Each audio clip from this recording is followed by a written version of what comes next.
السلام عليكم ورحمة الله وبركاته.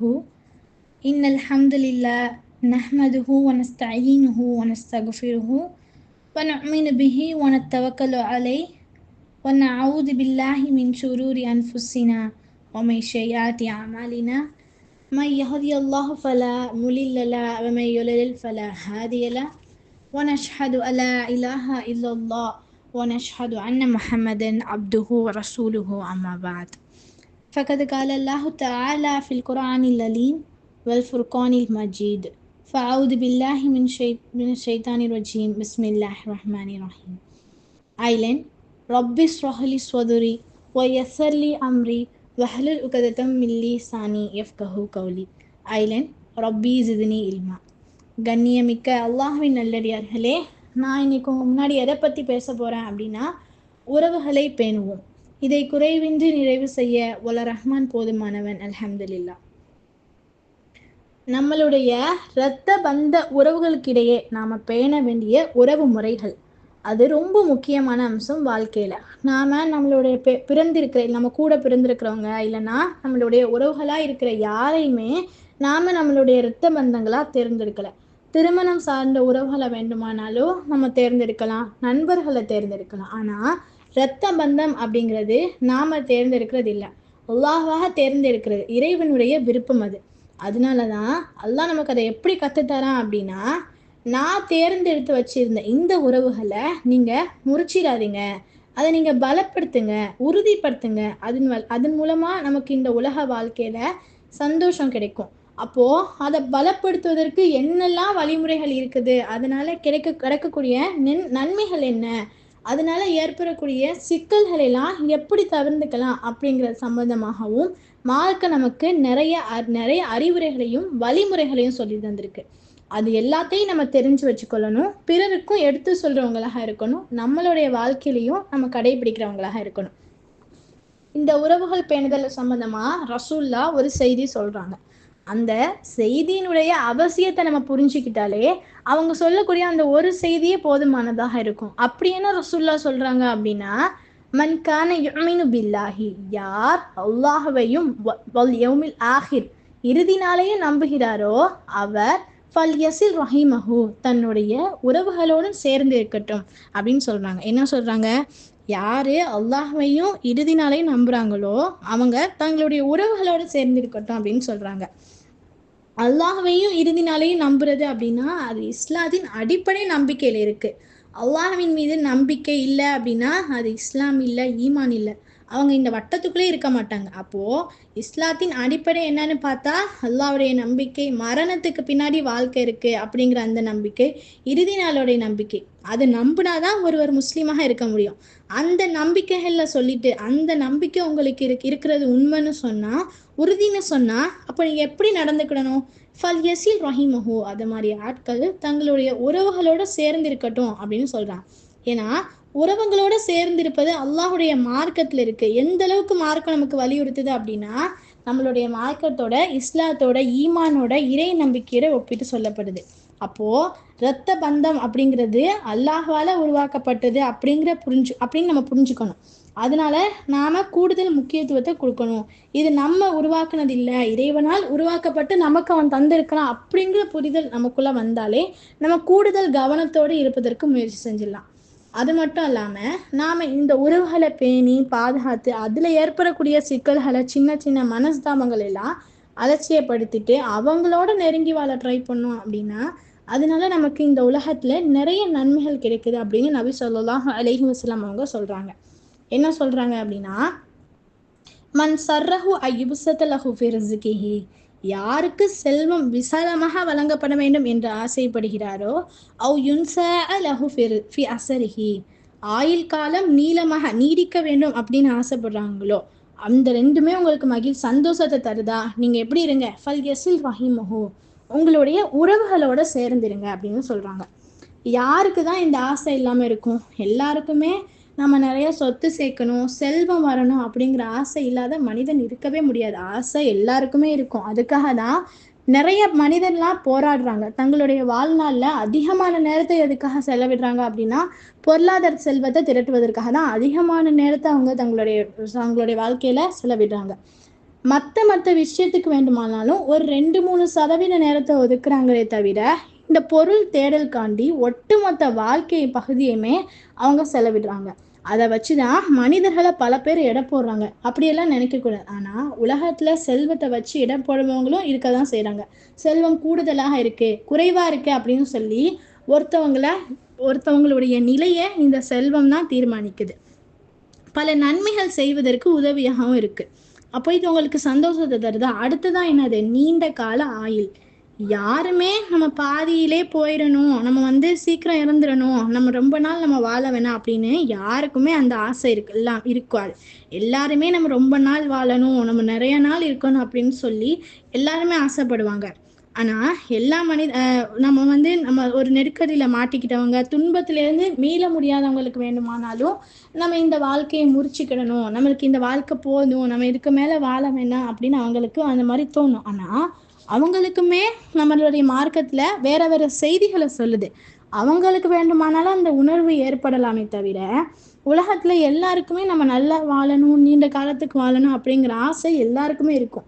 அப்ப இந்த இரண்டுமே உங்களுக்கு சந்தோஷத்தை தருது, உண்மைதானே? இதை நீங்க செயல்படுவதற்கு, இதை நிறைவேற்றுவதற்கு ஆன்மீக ரீதியாக மார்க்கம் சொல்கிற போதனை அப்படி என்ன அப்படின்னா, நீங்க உங்க உறவுகளோட சேர்ந்துருங்க அப்படின்னு. உறவுகளோட சந்தோஷமா நெருக்கமா நம்ம இருந்தோம் அப்படின்னா அதற்காக வேண்டி அல்லாஹ் சந்தோஷப்பட்டு உங்களுக்கு செல்வத்தை தருவான், ஆயுள் காலத்தை நீடிச்சு தருவான். ஏன்னா அல்லாஹ் தானே இந்த உறவுகளை உண்டாக்குனா, அவன் தானே நமக்கு இதை தந்தான். அப்படிங்கும் போது அந்த உறவுகளை நம்ம முறிச்சிட்டு போகாம அதை கூட நம்ம நெருங்கி இருக்கிறோம் அப்படிங்கிறத அவன் பார்த்து சந்தோஷப்பட்டு, பரவாயில்ல இவங்க சண்டை போட்டு உறவுகளை முறிக்காம அவங்க கூட இவங்க ஒத்துமையா தான் இருக்கிறாங்க அப்படின்னு அல்லாஹ் சந்தோஷப்பட்டு நமக்கு கிஃப்ட் கொடுக்கறதாக ரசூலுல்லாஹ் சொல்றாங்க. அது மட்டும் இல்லாம அல்லாஹ்வுடைய நெருக்கம், அல்லாஹ் நம்மளோட சேர்ந்து இருக்கணும் அப்படின்னு ஆசைப்படுறோம். அவனுடைய கருணை பார்வை நம்ம மேல இருக்கணும், அல்லாஹ் நம்மளை விட்டு விலகி இருக்கக்கூடாது, அல்லாஹ்வுடைய கோபத்துக்கு நம்ம ஆளாகிடக்கூடாது அப்படிங்கிற ஆசை எல்லாருக்குமே இருக்கும். அப்படிதான் ஒரு மனிதன் ஆசைப்படணும். இறைவனுடைய பார்வை நம்ம மேல இருக்கணும், நம்மளை நோக்கி இருக்கணும் அப்படின்னு.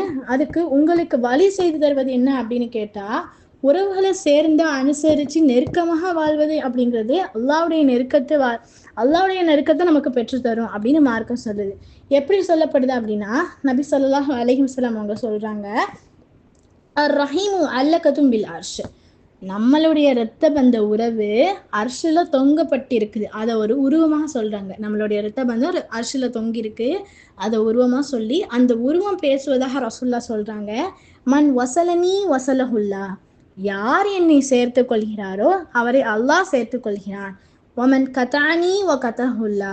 யார் என்னை துண்டிக்கிறாரோ அவரை அல்லாஹ் துண்டிக்கிறான் அப்படின்னு ரசூலுல்லாஹ் சொல்றாங்க. யாரு சொல்றாங்க? நம்மளுடைய இரத்த பந்த உறவு அர்ஷில தங்கப்பட்ட அது ஒரு உருவமாக சொல்லி அந்த உருவம் பேசுவதாக ரசூலுல்லாஹ் சொல்றாங்க. அப்போ இதெல்லாம் ஆன்மீக ரீதியாக ஒரு பலத்தை இந்த உலகத்துல உறுதியை தருது. இவ்வளோ பெரிய கிஃப்டா செல்வம் கிடைக்குது, அது மாதிரி அல்லாஹ்வுடைய நெருக்கம் கிடைக்குது, நீண்ட கால ஆயுள் கிடைக்குது, அல்லாஹ்வையும் மறுமை நாளையும் நான் நம்பினேன், அந்த நம்பிக்கையின் வெளிப்பாடாக தான் இது எல்லாமே எனக்கு கிடைக்குது அப்படின்னு நம்ம யோசிச்சு பார்க்கும்போது, நம்ம உறவுகளோடு சேர்ந்து வாழணும் அப்படிங்கிற உணர்வு நமக்கு ஏற்பட்டு நம்ம அதை கடைபிடிக்கிறவங்களாகவும் இருப்போம். இந்த குரான்ல உறவுகளை பேணுதல் அப்படின்னு சொல்லப்பட்டிருக்கு. ஆனா இந்த குரான் அருளப்பட்ட காலத்துல இதற்கு கடுமையான எதிர்ப்பு இருந்துச்சு. அந்த நேரத்துல அவர்களை பார்த்து அல்லாஹ் கேட்கிறான், நீங்க இந்த குரானை ஏற்காம புறக்கணித்து பூமியில குழப்பம் செய்து உறவுகளை பகைக்க நினைக்கிறீர்களா, சொந்த பந்தங்களை அறுத்து விட நினைக்கிறீங்களா அப்படின்னு அல்லாஹ் கேட்கிறான். இது மூலம் அல்லாஹ் என்ன சொல்றான் அப்படின்னா, திருக்குரான் அப்படின்னாலே உறவுகளை பேணுதல், சொந்த பந்தங்களை அரவணைத்தல் அப்படின்னு திருக்குரான் தன்னை தானே வெளிப்படுத்துது அப்படின்னு. அப்போ இந்த உறவுகளை பேணாம அந்த நிலை ஆரம்ப காலத்துல இருந்துச்சு.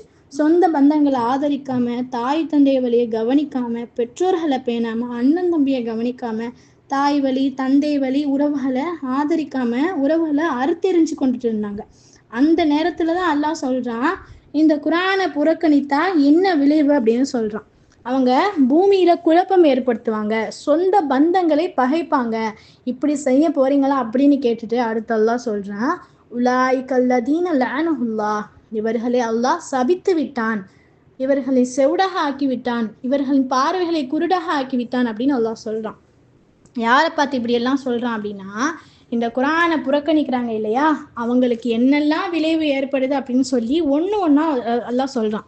அதுல முதலாவது அவன் என்ன சொல்றான் அப்படின்னா, அவங்க ஃபர்ஸ்ட் இந்த பூமியில குழப்பம் ஏற்படுத்துவாங்க, அடுத்ததா அவங்களுடைய உறவினர்களை அவங்க பகைக்க நினைப்பாங்க, அப்படியாப்பட்ட அவர்களை பார்த்து அல்லாஹ் சபிச்சு விட்டான், அவங்களுடைய கண்களை குருடாக்கிட்டான், அவங்களுடைய காதை செவிடாக்கிட்டான் அப்படின்னு சொல்லிட்டு அல்லாஹ் சொல்றான். இதெல்லாம் சொல்லிட்டு அடுத்ததா அல்லாஹ் என்ன சொல்றான், ஃபலா யததப்பரூனல் குர்ஆன், அவங்க இந்த குரானை சிந்திச்சு பார்க்க மாட்டாங்களா, இல்லைன்னா அவங்களுடைய உள்ளங்கள்ல பூட்டுகள் தொங்குதா அப்படின்னு கேட்குறான். அப்படின்னா என்ன அப்படின்னா, நீங்க இந்த குரான் உள்ள நுழைஞ்சு பார்த்தீங்க அப்படின்னா உறவுகளை ஆதரிக்க சொல்லுது, பெற்றோர்கள் நலத்தை பேண சொல்லுது, சொந்த மனைவி இடத்துல நல்ல விதமா நடக்க சொல்லுது, கணவன் இடத்துல நல்ல விதமா நடக்க சொல்லுது. இதுதான் திருக்குறான். நாளை மறுமையில ஒவ்வொருமே ஒரு பாலத்தை கடந்தே ஆகணும். அந்த பாலத்தின் கீழே நரகம் இருக்கும். அல்லாஹ் சொல்றான், உங்களில் எவரும் அதை கடக்காமல் இருக்க முடியாது, இது உமது இறைவனால் நிறைவேற்றப்படும் கடமை அப்படின்னு அல்லாஹ் சொல்றான். நாளை மறுமையில பாலம் கொண்டு வரப்படையில மக்கள்லாம் அதுல போவாங்க. அவங்கள இழுத்து சொல்லக்கூடிய அந்த சக்தி எது அப்படின்னு கேட்டா, அவங்க இந்த உலகத்துல செய்த அமல்கள் தான் அவர்களை இழுத்து செல்லக்கூடிய, அவங்க அந்த பாலத்தை கடந்து போகக்கூடிய ஒரு சக்தியாக இருக்கும். அவங்க அதிகமான அமல்கள் செய்தாங்க அப்படின்னா அவங்க ஃபாஸ்டாக போவாங்க. இப்படி ஒரு கூட்டம் இருக்கும். அமலுக்கு தகுந்த மாதிரி அவங்க அந்த பாலத்தை கடந்து போறவங்களாக இருப்பாங்க. எந்த ஒரு அமல்களுமே செய்யாம இருக்கையில அவங்க தவழ்ந்து செல்லும் போது நரகத்துல விழுந்துருவாங்க. அந்த நேரத்துல தான் வலது பக்கமும் இடது பக்கமும் விழாம இருக்கிறதுக்கு, ரெண்டு சைடும் பேலன்ஸ் பண்றதுக்கு எது அப்படின்னா, அதுல ஒண்ணு அமானிதம், இன்னொன்னு சொந்த பந்தம். அடுத்தவருடைய பொருள் மோசடி செய்யாம நீ இருந்தியே அப்படின்னு சொல்லி அந்த அமானிதம் ஒரு உருவமாக வந்து நம்மளை காப்பாத்துது. இன்னொன்னு நம்மளுடைய சொந்த பந்தங்களை நம்ம ஆதரிச்சனால அது இரண்டையும் வச்சு அல்லாஹ் நம்மளை அந்த பாலத்தை கடக்குவதற்கு உதவி செய்வான். உறவை பேணுதல் அப்படின்னா என்ன அப்படின்னா, நபி அவர்கள் சொல்றாங்க, உறவினர்கள் தன்னோடு உறவை பேணுகிறார்கள் என்பதற்காக மட்டுமே அவர்களுடன் உறவை பேணுபவர் உண்மையிலே உறவை பேணுவது இல்லை. அந்த உறவுகளை உண்மையாக பேணுபவர் அவர்கள் உறவை முறித்து கொண்டாலும் கூட அவ்வாறு செய்பவர் தான் அப்படின்னு என்ன சொல்றாங்க அப்படின்னா, ஒருத்தவங்க நம்ம ஒரு குடும்ப உறவினர்களாக இருக்கட்டும், நம்மளுடைய இரத்த பந்தம் நம்ம மேல பாசமா உறவை பேணுறாங்க அப்படிங்கிறதுக்காக மட்டுமே நம்ம அவங்க கூட ஒற்றுமையா இருக்கோம் அப்படின்னா அது உண்மையிலுமே உறவை பேணுதல் இல்லை. உண்மையாலவே உறவை பேணுதல் அப்படின்னா என்ன அப்படின்னா, அவங்க நம்ம மேல கோபமாக நம்மளை முறிச்சிட்டு நம்ம கூட சண்டை போட்டுட்டு நம்ம கூட நெருங்கி வாழாம நம்மளை முறிச்சிட்டு போறாங்க இல்லையா, அப்படியாப்பட்ட அவங்க கூட நம்மளும் சண்டை போடாம நாம அவங்கள ஆதரிச்சு அவங்கள நம்ம அரவணைச்சு அவங்க கூட நம்ம உறவை பேணணும் அப்படின்னா அதுதான் உண்மையான உறவை பேணுதல் அப்படின்னு ரசூலுல்லாஹ் சொல்றாங்க. அந்த உறவு வெறும் நமக்கு உதவி செஞ்சாங்க அதனால நம்மளும் உதவி செய்யறது, அவங்க நமக்கு இது பரிசு தந்தாங்க அப்படின்னு சொல்லி நம்மளும் அவங்களுக்கு பரிசு கொடுக்கறது, அவங்க நம்ம வீட்டுக்கு வந்தாங்கன்னு சொல்லி நாமளும் அவங்க வீட்டுக்கு போறது அப்படின்னா இது உண்மையிலுமே உறவை பேணுதல் இல்லை. இது ஒரு அன்பின் வெளிப்பாடு தானே தவிர இது உறவை பேணுதல் இல்லை. அதுவே சிலர் எப்படி இருப்பாங்க அப்படின்னா, அவங்க நம்மளை பார்க்கல அப்படின்னா இவங்களும் பார்க்க மாட்டாங்க, அவங்க பேசல அப்படின்னா இவங்களுமே பேச மாட்டாங்க. இது உறவே பேணுதல் இல்லை. அவங்க என்ன செய்தாலுமே நம்மளை முறிச்சிட்டு நம்மளை சண்டை போட்டுட்டு போனாலுமே பரவாயில்ல, இது நம்ம உண்டாக்குன உறவு இல்லை, இது நம்மளா தேர்ந்தெடுத்தது இல்லை, நம்ம இவங்களை தேடி போகலை, அல்லாஹ் நமக்கு இந்த உறவை தந்திருக்கிறான், அவனுடைய விருப்பம், அப்படியாப்பட்ட இந்த உறவை நாம பேணி அனுசரிச்சு நம்ம நடந்துக்கிட்டோம் அப்படின்னா அதுதான் உண்மையிலேயே உறவை பேணுதல் அப்படின்னு ரசூலுல்லாஹ் சொல்றாங்க. ஒரு மனிதர் ரசூலுல்லா கிட்ட எனக்கு உறவினர்கள்லாம் இருக்காங்க, அவங்க கூட நான் தொடர்புல தான் இருக்கேன், தொடர்புல இருக்கிறதுக்கு நான் முயற்சி செய்யறேன், ஆனா அவங்க என்னை துண்டிச்சு விடுறாங்க, நான் அவர்களை நன்றாக தான் நடத்துறேன், ஆனா அவர்கள் என்னை துண்டிச்சு விடுறாங்க, நான் அவர்களிட பொறுமையாகவும் அன்பாகவும் தான் நான் இருக்கிறேன், ஆனா அவங்க என்ன அவமதிக்கிறாங்க அப்படின்னு சொல்றாங்க. என்ன சொல்றாங்க, இவர் பொறுமையா இருந்து அவங்க கூட ஒத்துமையா இருக்கிறதுக்கு என்ன முயற்சி செஞ்சாலும் இவரை அவமதிக்கிறாங்க, அவங்க கூட ஒற்றுமையா இருக்காம அவங்கள துண்டிச்சு விடுறாங்க அப்படின்னு சொல்லி ஒரு மனிதர் ரசூலுல்லா கிட்ட போய் சொல்லும் போது ரசூலுல்லா அதுக்கு சொல்றாங்க, நீங்க சொல்றது போல இருந்துச்சு அப்படின்னா அவர்களுடைய வாயில சூடான மண்ணை ஊற்றுவது போல் அப்படின்னு சொல்றாங்க. அடுத்ததா என்ன சொல்றாங்க அப்படின்னா, அவங்க அப்படியெல்லாம் உங்களை துண்டிச்சாலுமே அவங்க கூட நீங்க ஒற்றுமையா இருக்க பாக்குறீங்க இல்லையா, அப்படி நீங்க இருந்தீங்க அப்படின்னா அல்லாஹ் கண்டிப்பா உங்களை ஆதரிப்பான் அப்படின்னு சொல்றாங்க. சூடான தூசியை யாருனால தாங்க முடியும்? உறவினர்களின் உறவுகளை துண்டிப்பதிலிருந்து அல்லாஹ்விடத்துல பாதுகாப்பு தேடுவோம். அவங்க என்னதான் நம்மளை துண்டிச்சாலுமே பரவாயில்ல, நம்ம அவங்க கூட நம்ம அனுசரிச்சு இருக்கிறோம் அப்படின்னா அல்லாஹ் நம்மளை ஆதரிப்பான் அப்படின்னு ரசூலுல்லாஹ் சொல்றாங்க. சரி, உறவுகளை பேணுதல் அப்படின்னா என்ன அப்படின்னா சில எல்லைகளும் இருக்கு, நெறிமுறைகளும் இருக்கு.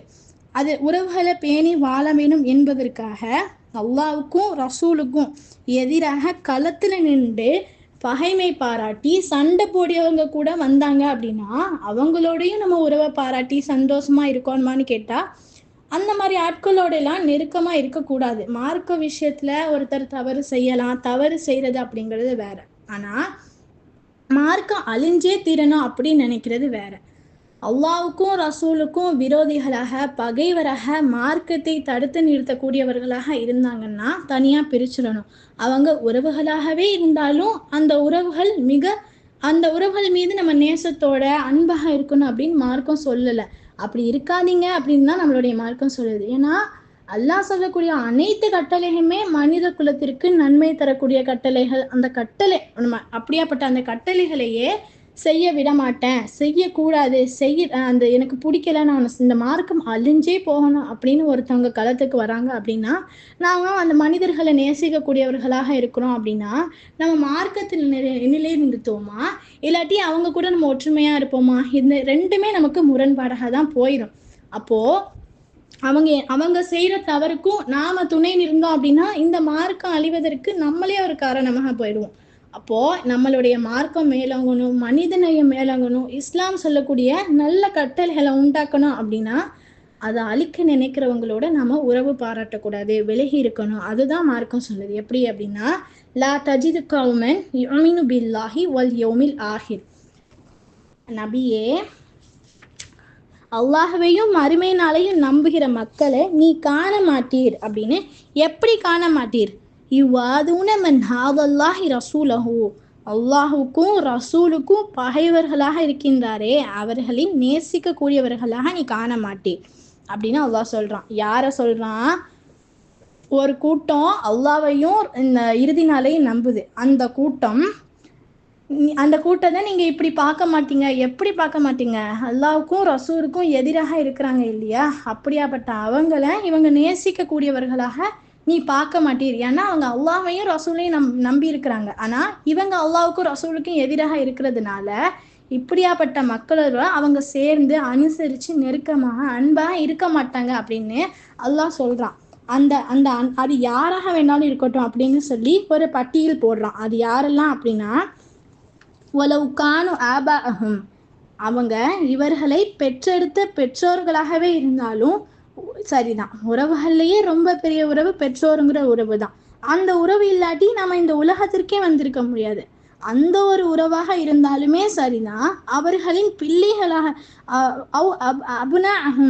அவர்களுடைய பிள்ளைகளாக இருந்தாலும் சரிதான். இஹ்வானஹும் அவர்களுடைய சகோதரர்களாக இருந்தாலும் சரிதான். அஷீரத்தகும் அவர்களுடைய குடும்பத்தினராக இருந்தாலும் சரிதான்.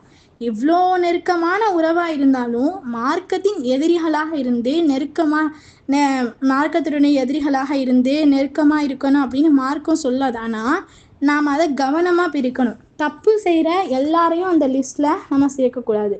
நம்மள சில பேர் அப்படிதான் புரிஞ்சுக்கிறாங்க. ஏதாவது தப்பு அவங்க செய்வாங்க. மசாயிலுடைய விஷயத்துல அவங்க செய்யறது சரின்னு நினைச்சு அவங்க செய்வாங்க. அதெல்லாம் மார்க்க விரோதிகள்ல சொல்லக்கூடாது. மார்க்க விரோதி அப்படின்னா இந்த மார்க்கம் அழிஞ்சே தீரணும், எதிர்த்து நிக்கணும், அவங்க தான் அந்த லிஸ்ட்ல இருப்பாங்க. தப்பு செய்யற எல்லாரையும் நம்ம அந்த லிஸ்ட்ல சேர்த்தோம் அப்படின்னா ஒட்டுமொத்த உலகத்திலையுமே எதிரணியில நிப்பாட்டிடுவோம். யாரோடையும் நம்ம உறவு பாராட்ட முடியாது. ஏன்னா எல்லாரிடமும் தப்பு இருக்குது, பிழை இருக்குது. அந்த பிழை செய்பவர், அந்த தவறு செய்பவரை சேர்க்காம அந்த தவறை பிரிச்சு அறிஞ்சு என்ன மாதிரி தவறு அப்படிங்கிறத நம்ம புரிஞ்சு அந்த உறவுகளை தனிமைப்படுத்தணும். அவங்க யாராக இருந்தாலும் சரிதான், நம்மளுடைய பெற்றோராக இருந்தாலும் சரிதான், நம்மளுடைய பிள்ளையா இருந்தாலும் சரிதான், நம்மளுடைய சகோதரா இருந்தாலும், நம்மளுடைய குடும்பத்தினர், இப்படி யாராக இருந்தாலுமே சரிதான். நம்மளுடைய பெற்றோர், நம்மளுடைய பிள்ளை தானே அப்படின்னு நமக்கு தோணும். ஆனா அல்லாவுக்காக வேண்டி இந்த ஜிஹாதை செய்றீங்க அப்படின்னா உலாய்க்க கதபு ஃபி குலூபிஹிமுல் ஈமான். யார் இந்த மாதிரி செய்யறாங்களோ அவங்களுடைய உள்ளத்துல அல்லாஹ் இறை நம்பிக்கையை பதிச்சு விட்டான். யாரு இவங்க நம்மளுடைய பெற்றோரா இருந்தாலும் சரிதான், ஆனா நம்ம குடும்பத்தினர் இவ்வளோ நம்மளுடைய நெருங்கிய உறவினர்களாக இருந்தாலும் சரிதான், ஆனா இவங்க அல்லாவுக்கும் ரசூலுக்கும் எதிரியா இருக்கிறாங்களே அப்படின்னு நீ நினைச்சு இப்படியாப்பட்ட அவர்களோட நம்ம நெருக்கமா இல்லாம ஒதுங்கி இருந்தோம் அப்படின்னா அல்லாஹ் நம்மளுடைய உள்ளத்துல ஈமான பதிய வைக்கப்படுவதாக சொல்றான். அடுத்ததான் என்ன சொல்றான், அவர்களை ரூஹை கொண்டு உறுதிப்படுத்துவான் அப்படின்னு. ரூஹ் அப்படின்னா என்ன அப்படின்னா, ஜிப்ரில் அலைஹிஸ்ஸலாம் அவர்களுக்கு திருக்குர்ஆன்ல ரூஹுல் அமீன் அப்படின்னு மற்றொரு பெயர் அல்லாஹ் சொல்றான். இப்படி அல்லாஹ் சொல்லிட்டு அடுத்ததான் அல்லாஹ் என்ன சொல்றான் அப்படின்னா, வயுதுஹில்ஹும் ஜன்னதி தஜ்ரி மின் தஹ்திஹல் அன்ஹாரு ஹாலிதீன ஃபீஹா, அவர்களை இறைவன் சொர்க்கத்தில் நுழைய செய்வான், அதில் அவங்க நிரந்தரமாக இருப்பாங்க அப்படின்னு சொல்லிட்டு. யார? நம்மளுடைய உறவினர் தானே அப்படின்னு நம்ம நினச்சி அவங்கள நம்ம ஒற்றுமையாக இல்லாமல் அவங்க நம்மளுக்கு வேணாம் நம்ம ஒதுங்கி இருந்தாங்க. அப்படியாப்பட்ட நமக்கு அல்லாஹ் ஃபஸ்ட்டு உள்ளத்தில் ஈமான பதிய வைக்கப்பட்டு ஜிப்ரில கொண்டு உதவி செஞ்சு சொர்க்கத்தில் நுழைய செய்கிறான். ரலியல்லாஹு அன்ஹு வரலு அன்ஹு, அவர்களை அல்லாஹ் திருப்தி கொள்கிறான், அவர்களும் அல்லாஹ்வை திருப்தி கொள்கிறார்கள் அப்படின்னு சொல்லிட்டு அல்லாஹ் கடைசியா இன்னும் அற்புதமா முடிக்கிறான். உலாய்க ஹிஸ்புல்லா, இவர்களே அல்லாஹ்வின் படை, அல்லாஹ்வின் படையாகிய அவர்களே வெற்றி பெறக்கூடியவர்கள் அப்படின்னு சொல்றான். அப்போ நம்ம உறவுகள்ல சேர்ந்து வாழணும், அந்த எதிரிகளை தவிர அப்படின்னு இருந்தோம் அப்படின்னா நிறைய நன்மைகள் கிடைக்குது. எந்த அளவுக்கு நன்மை அப்படின்னா, இறை நம்பிக்கை உள்ளத்துல பதிய வைக்கப்படுது, ஜிப்ரிலே கொண்டு உதவி கிடைக்குது, சொர்க்கத்துல நமக்கு நம்ம நுழையிறதுக்கு ஒரு உத்தரவாதம் கிடைக்குது, இறைவனுடைய திருப்தி அப்படிங்கிற உத்தரவாதம் கிடைக்குது, அல்லாஹ்வின் படை அப்படிங்கிற அந்த கேட்டகரியில நம்ம நுழைஞ்சிரும். இறைவனின் படை தான் வெற்றி படை அப்படின்னு அல்லாஹ்வே சொல்றான். அப்போ இப்படியெல்லாம் நமக்கு இவ்வளோ விஷயம் கிடைக்குதே, உறவுகளோட நம்ம சேர்ந்து வாழணும் அப்படின்னு நம்ம பேலன்ஸ் பண்ணுவோம்.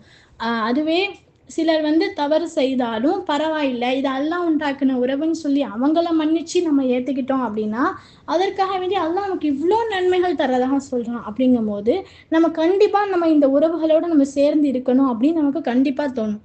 அப்போது நம்முடைய பாவத்தை இறைவன் மன்னிக்கணும்னு நினைக்கிற நமக்கு அருகில் இருக்கக்கூடிய, குறிப்பாக நம்மளுடைய இரத்த பந்த உறவுகளின் பிழைகளை மன்னித்தா உறவுகள் பலப்படும். அப்படி உறவுகள் பலப்பட்டா ஆயுள் பெருகும், செல்வம் கிடைக்கும், சந்தோஷமான வாழ்க்கை கிடைக்குது, அல்லாஹ்வையும் இறுதி நாளையும் நம்புறது இன்னும் உறுதிப்படும். அதை விட மேலா இந்த உறவுகள் செய்யக்கூடிய பிழையை மன்னிப்பதன் மூலமாக இறைவனின் மன்னிப்பை பெறக்கூடிய வாய்ப்பு நமக்கு கிடைக்குது, இறைவனுடைய நெருக்கத்தை பெறக்கூடிய வாய்ப்பும் கிடைக்குது அப்படின்னு நம்ம புரிஞ்சுக்கொண்டு செயல்பட வேண்டும். அல்லாஹ் அதற்காக நமக்கு நல்ல வாய்ப்புகளை தந்தருள்வானாக என துவா செய்தவளாக எனது உரையை நிறைவு செய்கிறேன். வாஹிர் தஅவானா அனில் ஹம்துலில்லாஹி ரப்பில் ஆலமீன். அஸ்ஸலாமு அலைக்கும் வரஹ்மத்துல்லாஹி வபரகாத்துஹு.